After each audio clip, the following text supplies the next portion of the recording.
The silence at our dinner table has weight, pressing down like an invisible hand around my throat. Not that I could speak anyway. My mutism saw to that months ago. But tonight feels different. The air crackles with something electric, dangerous.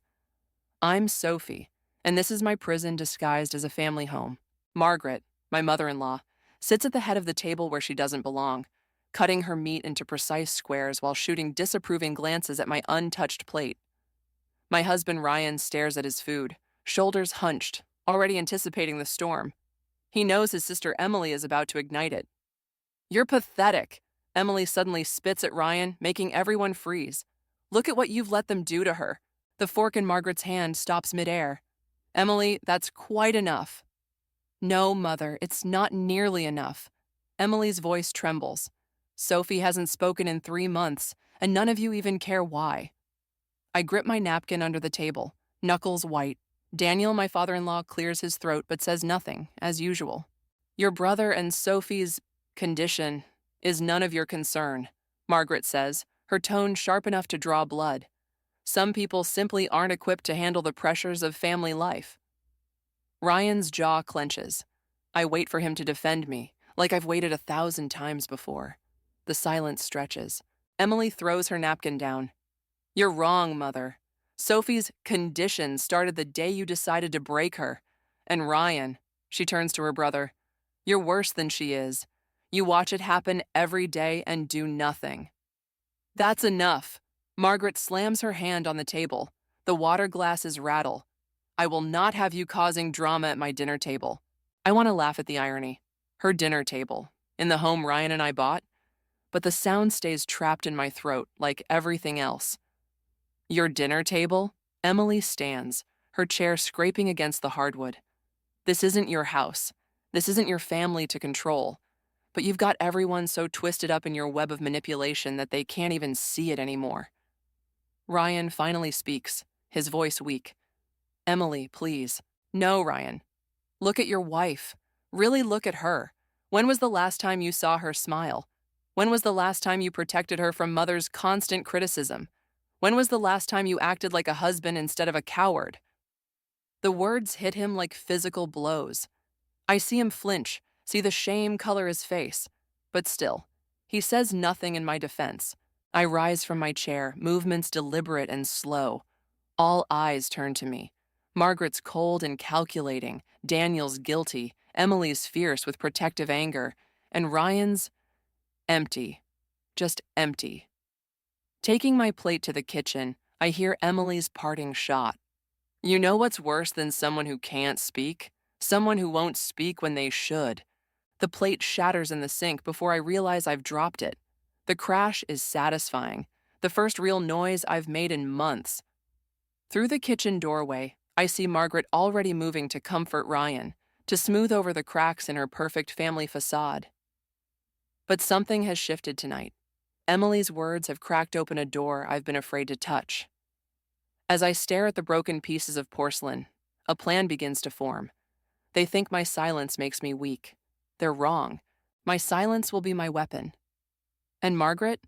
She has no idea what's coming. Behind me, the dining room erupts into chaos, but for the first time in months, I feel something other than despair. I feel purpose. The morning after Emily's outburst, Margaret reorganizes my kitchen.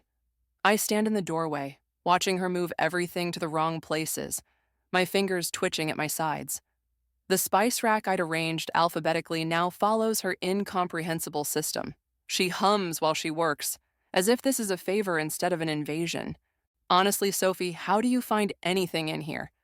She doesn't expect an answer. My silence has become her permission to fill every space with her voice. "Ryan tells me you barely cook anymore. No wonder he's lost weight." My gaze falls to the shattered plate I'd swept up last night, now sitting in the trash like evidence of my first small rebellion. Margaret follows my look and sighs. "Such a waste. Those plates were a wedding gift, you know." She pauses, wielding the statement like a weapon. "From my mother." The doorbell saves us both. Emily breezes in, carrying grocery bags and sunshine. "Morning. I brought breakfast and someone," she shoots Margaret a pointed look, "forgot to buy eggs again." I didn't forget anything, Margaret snaps. I was waiting for the organic delivery. Right, because heaven forbid we eat normal eggs like peasants. Emily winks at me while unpacking the bags. Sophie, want to help me make omelets? Before I can move, Margaret steps between us. Sophie's not feeling up to cooking today. Are you, dear? My hands curl into fists. Emily notices. Mom, why don't you go wake up Dad? He'll want coffee before his doctor's appointment. Daniel can manage his own schedule. But Margaret's already heading upstairs, unable to resist the chance to control another aspect of the household. The moment she's gone, Emily grabs my notepad from the counter. I write quickly, "Thank you for last night." Someone had to say it. She cracks eggs into a bowl with more force than necessary. Ryan called me this morning. He's sorry, in his weak, useless way. I write, "He always is." Yeah. She stirs the eggs violently. Mom's getting worse. Did you know she called Ryan's office yesterday? Tried to get him to fire his new assistant because she seems like a troublemaker. My pen hovers over the paper. Katie, Ryan's coworker. I'd seen her once at a company party. Sharp eyes, sharper smile. Margaret had hated her instantly. The stairs creak with Margaret's return. Emily quickly wipes my notes clean with her sleeve. Daniel's not feeling well, Margaret announces. I've told him to stay in bed. Sophie, be a dear and take him some tea. It's not a request. I reach for the kettle, but Emily intercepts. I'll do it. Sophie can finish the omelets. She hands me the whisk, her expression daring Margaret to object. Margaret's lips thin to a bloodless line. If you insist, though perhaps we should just have toast. Safer that way. I turn to the stove, letting the sound of sizzling butter drown out her voice. But then I hear it, the slight catch in Emily's breath, the way her footsteps falter on the stairs. Something about Daniel is wrong. The eggs brown perfectly. I plate them just as Ryan walks in, his tie already crooked from Margaret's fussing. Smells good. He offers weakly. When I don't acknowledge him, he tries again. About last night? Margaret swoops in. Ryan, darling, you're not eating that. You know eggs upset your stomach. Mom, I'm 32. I know what I can eat. Do you? Because lately, Emily's shout from upstairs cuts through everything. Mom, Dad's burning up. Margaret runs. Ryan follows. I stay, staring at the perfectly plated omelets growing cold. Emily appears in the doorway, face flushed. He's been hiding it for days. Didn't want Mom to fuss. She grabs her phone. I'm calling an ambulance. I write quickly. Margaret knew. Emily reads it, eyes widening. What? Another note. She's been preparing, reorganizing, taking control. She knew he was sick and said nothing. Understanding dawns on Emily's face, followed by fury. Above us, we hear Margaret directing Ryan, orchestrating even this crisis to maintain her authority. I add one final note. She needs him sick. Emily crumples the paper in her fist. God, you're right. And Dad's too proud to admit how long. She stops as Margaret's footsteps approach. I turn back to the stove, but my mind is racing. In Margaret's perfect world, everyone needs her, even if she has to break them first. Like she broke me, but not anymore. I grab my notepad, writing one last time before Emily leaves to make her call. I need your help. She reads it and nods, just once. It's enough. The game is changing, and Margaret doesn't even know she's playing. The hospital waiting room feels like another prison, just with better lighting. Daniel's condition, pneumonia complicated by an underlying heart issue, has created the perfect stage for Margaret's performance as the devoted wife. She hasn't left his side in 3 days, except to issue commands to the rest of us. I'm updating Laura via text when Katie appears, clutching 2 coffee cups. She hands me one, her perfectly manicured nails catching the fluorescent light. Ryan's a mess, she says, sitting beside me. Keeps making mistakes at work. Almost sent the wrong contracts to Singapore this morning. I nod, wondering why Ryan's coworker is here instead of Ryan himself. She leans closer, voice dropping. Margaret called the office again. Tried to get him to come home early. When he refused, she threatened to tell the board about his anxiety medication. My fingers tighten around the coffee cup. Emily appears around the corner, her face tight with anger. Mom's at it again, she announces. Convinced Dad's doctor to change his treatment plan. Says she knows best because she was a nurse 40 years ago. Katie's eyebrows rise. Was she really? No, Emily scoffs. She took 2 semesters of pre-nursing before dropping out to marry Dad, but that's her favorite lie. I pull out my phone, typing quickly. Why did she drop out? Emily's expression shifts. I don't, I never thought to ask.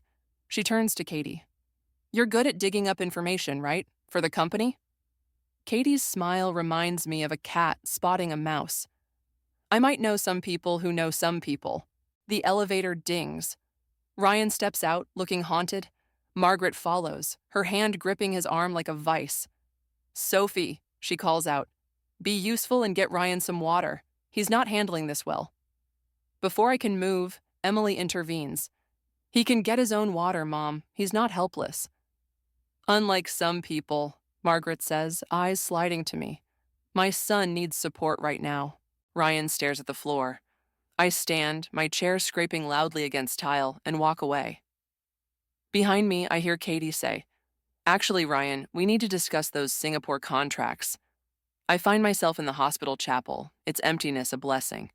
But then I notice the figure in the back pew, Daniel, still in his hospital gown, connected to a portable oxygen tank. He sees me and pats the space beside him.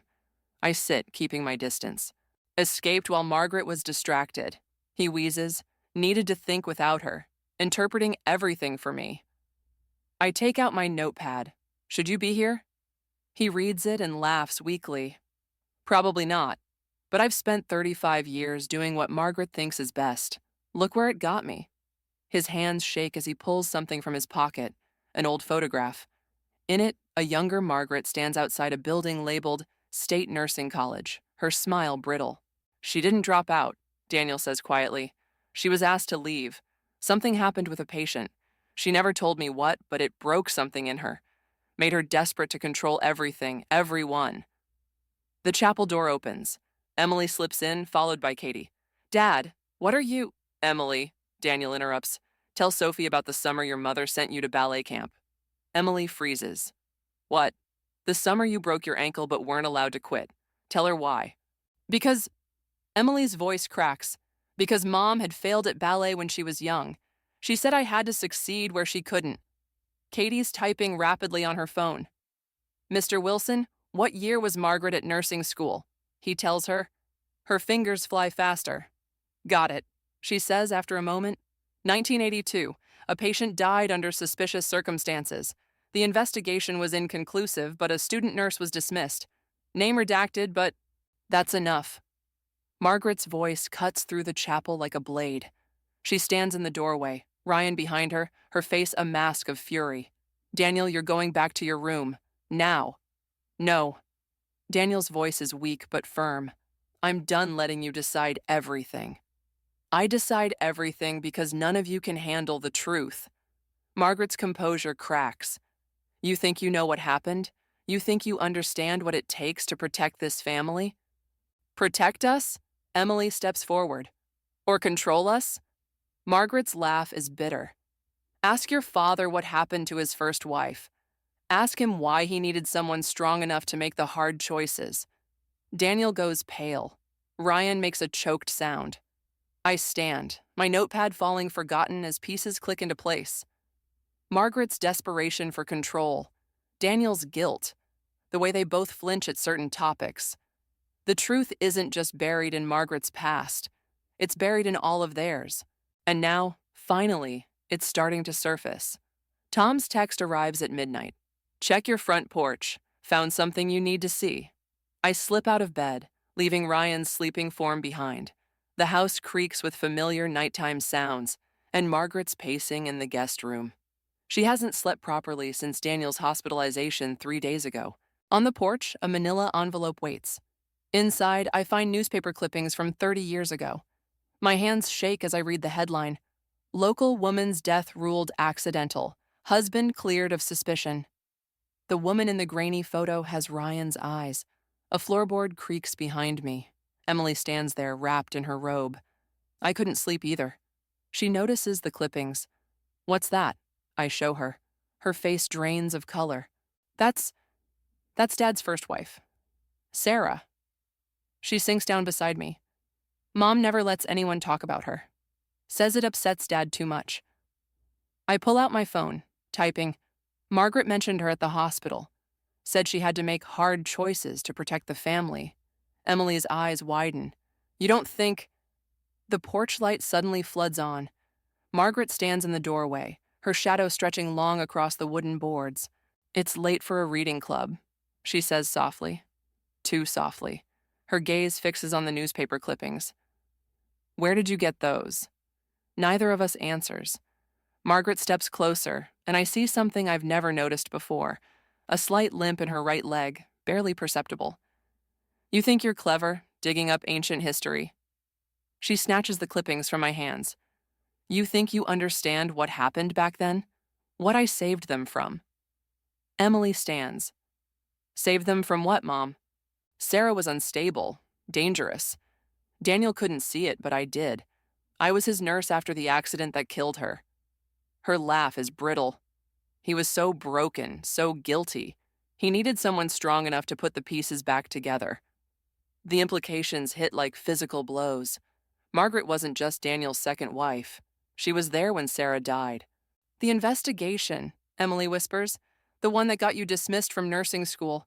That wasn't about a patient, was it? It was about Sarah. Margaret's face contorts.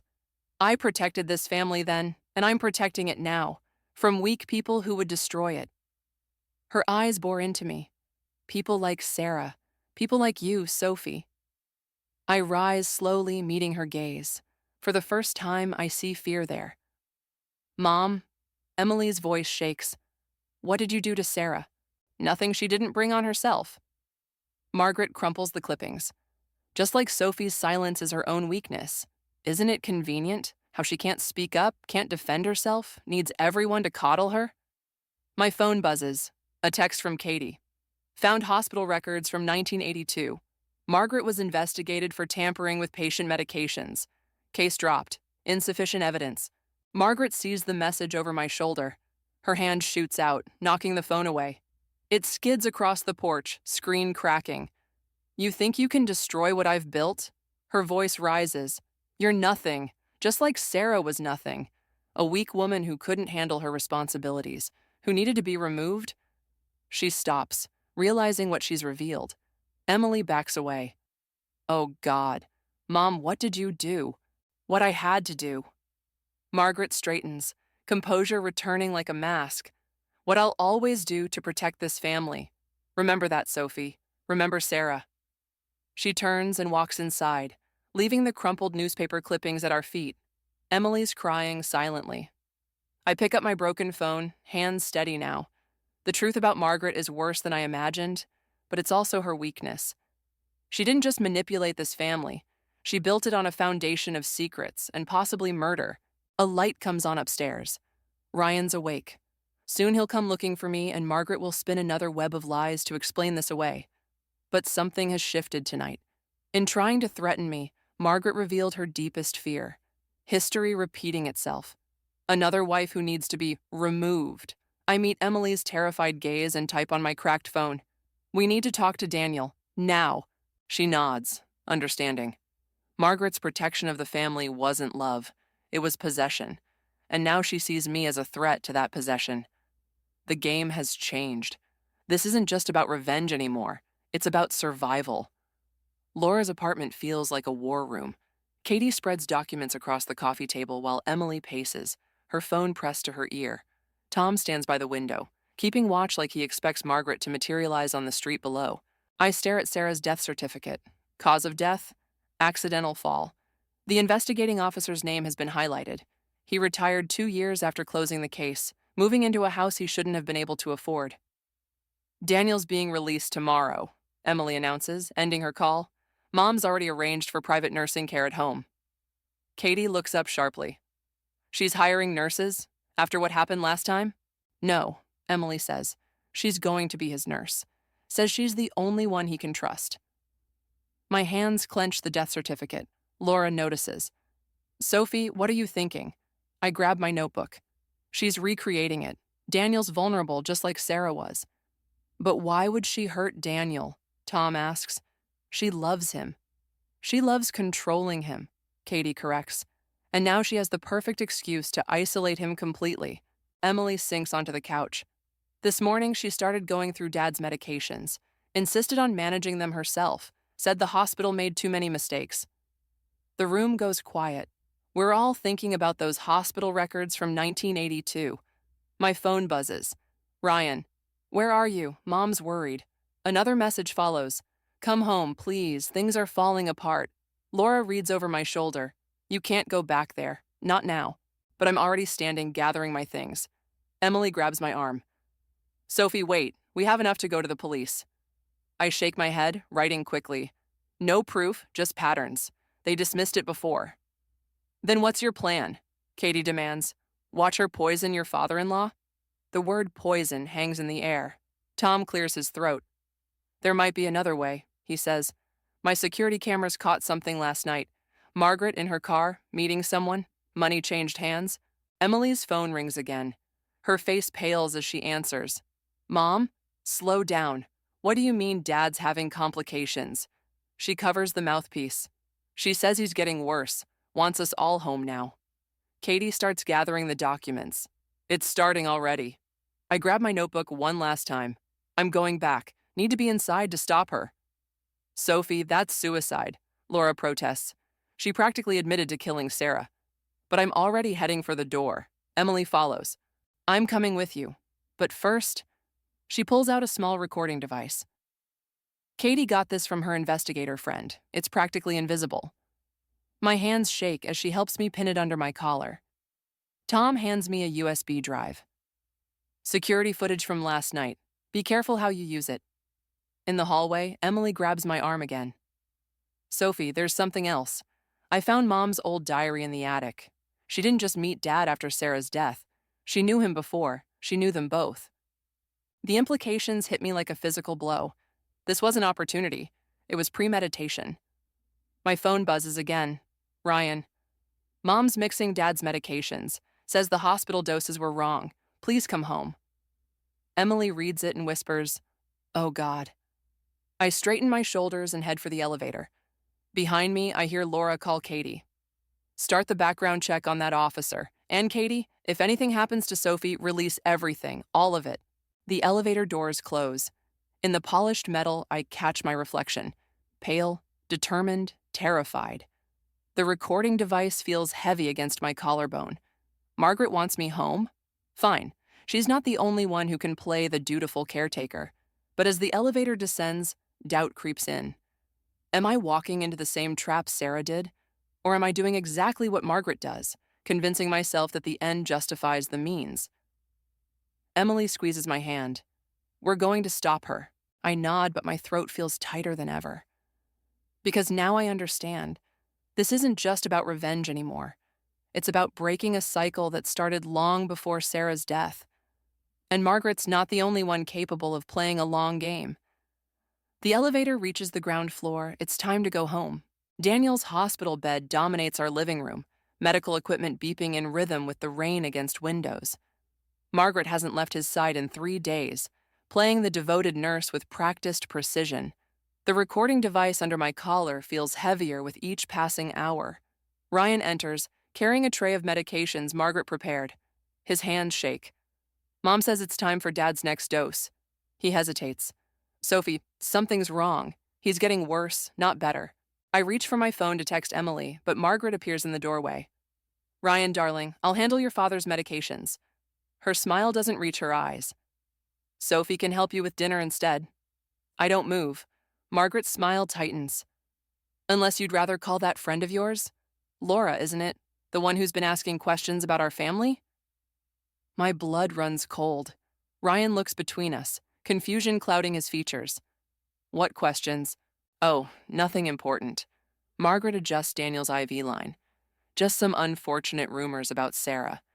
Your father's first wife, dear. The one who had that tragic accident. Daniel stirs, his eyes flickering open. Sarah? His voice is weak. Margaret, you promised never to— Shh, darling, you're confused. Here, take these. She holds out 2 pills I don't recognize. My hand shoots out, knocking them away.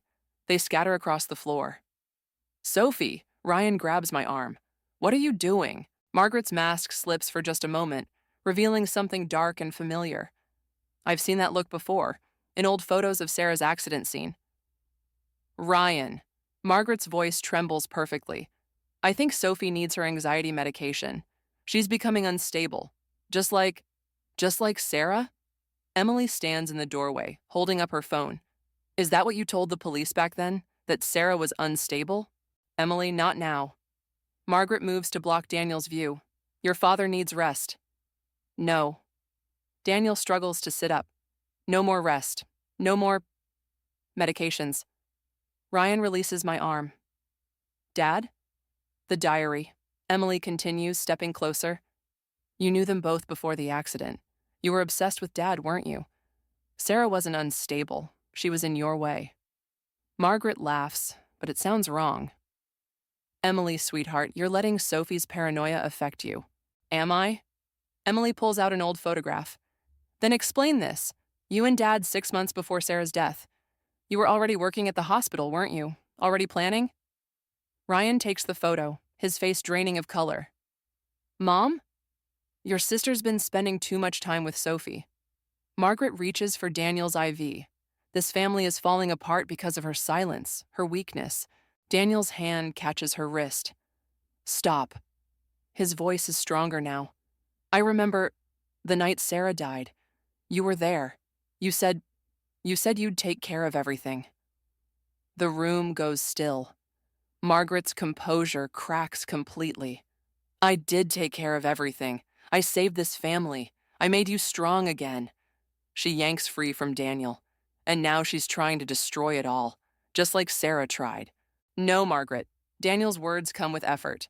You destroyed it. I just couldn't see it. Didn't want to see it. Margaret backs away, her hand slipping into her pocket. Ryan, get your father's evening medication. Now. Don't. Emily's voice shakes. Look at his chart, Ryan. Look what she's been giving him. Ryan hesitates, torn between loyalty and truth. Margaret pulls something from her pocket. A syringe. One more dose, she whispers. To keep us together, to keep us strong. I lunge for her just as Ryan shouts. We collide, the syringe clattering away. Margaret's hands find my throat. You're just like her, she hisses. Weak, silent, trying to take them from me. Black spots dance in my vision. I hear Emily screaming, Ryan's footsteps, Daniel calling for help. But Margaret's grip is iron, decades of buried rage behind it. The recording device digs into my collarbone, capturing everything. But will it matter if I'm not alive to use it? I protected this family. Margaret's voice seems distant now. I'll always protect this family. As consciousness fades, I see Sarah's face in the old photograph on the floor. Another silent woman who tried to stop Margaret. Another failure. The last thing I hear is Ryan's voice, broken and small. Mom, what have you done? Then darkness takes me, and I wonder if this is how Sarah felt at the end, realizing too late that silence can kill. The hospital room feels too bright, too sterile. I sit beside my bed, throat bruised but healing, watching Katie pace. The recording device captured everything. Margaret's confession, her attack, the truth about Sarah. But Katie's expression tells me it's not enough. The police want physical evidence, she says, scrolling through her phone. Confessions alone won't. She stops, face lighting up. Wait, the syringe. If we can prove what was in it. The door opens. Emily slips in, followed by Laura. Their expressions make Katie fall silent. Mom's back at the house, Emily says.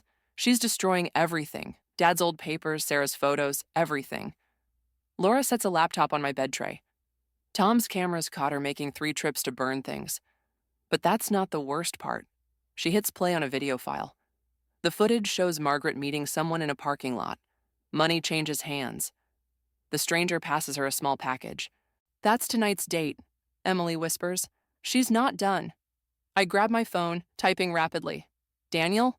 Ryan's with him, Emily assures me. He won't let her near Dad again, but Ryan's still wavering, Katie finishes. Still wants to believe his mother isn't a murderer. The word hangs heavy in the air. My fingers hover over the phone screen, then type, we end this tonight. Laura grabs my arm. Sophie, you can barely stand. I shake her off, typing, Margaret's desperate. Desperate people make mistakes.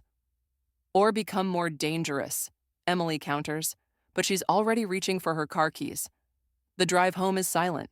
In my pocket, the new recording device feels like a weapon. The old one captured Margaret's violence. This one needs to capture her truth. The house is dark except for Daniel's medical equipment in the living room. Ryan meets us at the door, looking haunted. "She's in the study," he says, "burning everything. Dad's asking for her, but she won't." He stops, seeing my bruised neck. "Sophie, I'm so sorry. I should have—" Emily pushes past him. "Save it. Where's the package she got today?" "Package?" A crash from upstairs cuts off his response. We all freeze, listening to Margaret's footsteps above. "Ryan," Emily's voice breaks, "if you ever loved Sophie, help us stop this. Please." He looks at me. Really looks at me, for the first time in months. Then nods. "The package is in her medicine cabinet. She always keeps the important things there," I type, like she did with Sarah's pills. Understanding dawns in Ryan's eyes. Without another word, he heads upstairs.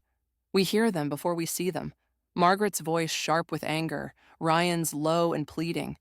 Emily squeezes my hand as we climb the stairs. "You don't understand," Margaret is saying. "I did what had to be done. Sarah was weak. She would have destroyed him, destroyed this family. By leaving Dad," Ryan's voice grows stronger.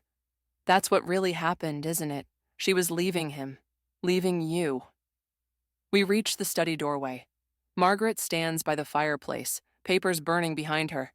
Ryan blocks her path to the door, holding something small and dark, the package. "Give that to me," Margaret demands. "Ryan, darling, you don't want to end up like your father, weak, dependent. You need me to be strong for you." "No, Mom." Ryan's hand shakes, but his voice is steady. "We need the truth, about Sarah, about Sophie, about all of it." Margaret's laugh is brittle. "Truth? The truth is I saved this family. I made it strong, and I won't let her destroy it like Sarah tried to." She lunges for the package. Ryan stumbles back. The package falls, spilling white pills across the floor, identical to the ones she's been giving Daniel. "It was never about protecting us," Emily says from beside me.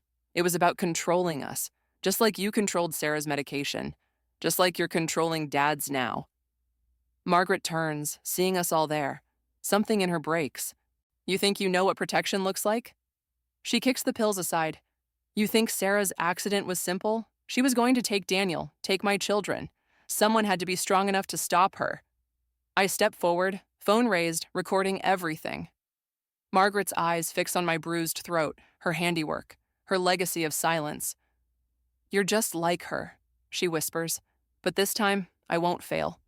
This time—" She reaches into her pocket, and everything happens at once.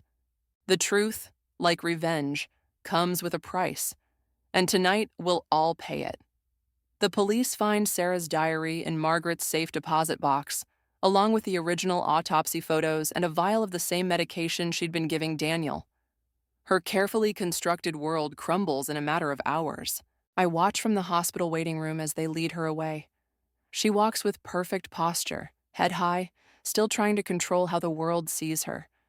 But her hands shake when they cuff her, and for a moment she looks old. Lost. "Sophie." Ryan's voice is rough. He hasn't slept since Margaret's arrest. "Dad's asking for you." Daniel's hospital room is quiet except for the steady beep of monitors.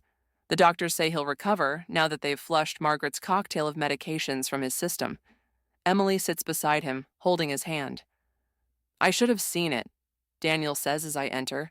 "Should have questioned why Sarah changed so suddenly at the end. Why she became so unstable." His voice breaks on the last word. I take out my phone, typing. "She made us all see what she wanted us to see." "No." He shakes his head. "I saw. I chose not to look closer. Just like with you." Ryan moves to protest, but Emily stops him. This truth needs to be spoken. "Sarah left me a letter," Daniel continues. "Said she was afraid, that something was wrong with her medication. Margaret found it first, convinced me Sarah was paranoid. And I let myself believe her." I sit beside him, showing him my phone. "What happens now?" "Now?" He manages a weak smile. "Now we learn to live without her protection. All of us." The door opens. Katie enters, clutching a file. They've found more.